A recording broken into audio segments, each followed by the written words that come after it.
හරි. දැන් ඔන්න මම පොරොන්දුවක් වුණා මොකක්ද? ඉංග්‍රීසි වල ලකුණු කීයට වැඩි නන්ද? 90ට වඩා වැඩි නම් ඔයාලට පොඩි තෑග්ගක් දෙනවා කියලා. නේ? පොඩි තෑග්ගක් දෙනවා ඉතින්. ඉතින් දැන් ඔන්න කාගේද ලකුණු 90ට වඩා වැඩි?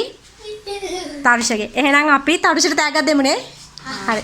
තරුෂ එන්න ඔයාලා ක්ලැප් එකක් දෙන්න. තරුෂට.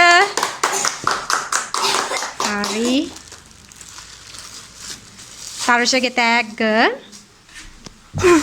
හරි ඉවසනයි.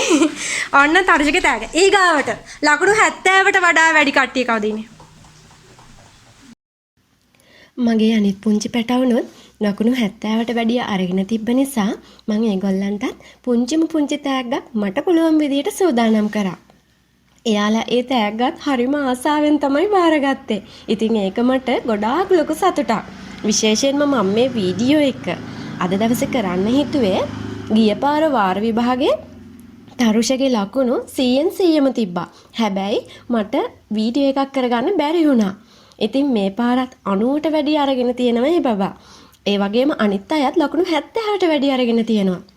ඉතින් ඔන්න ඔය කාරණේ පදනම් කරගෙන තමයි මම මේ වීඩියෝ එක කරන්න හිතුවේ. මගේ මෙමරි එකක් විදිහට මෙයාලා මේ ඒ දවසේ විඳින සතුට හැමදාටම මං ගාව තියාගන්න ඕනි කියලා හිතන නිසා.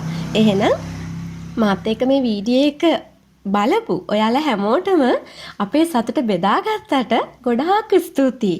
ඔයාලා හැමෝටම සුබ දවසක් වේවා.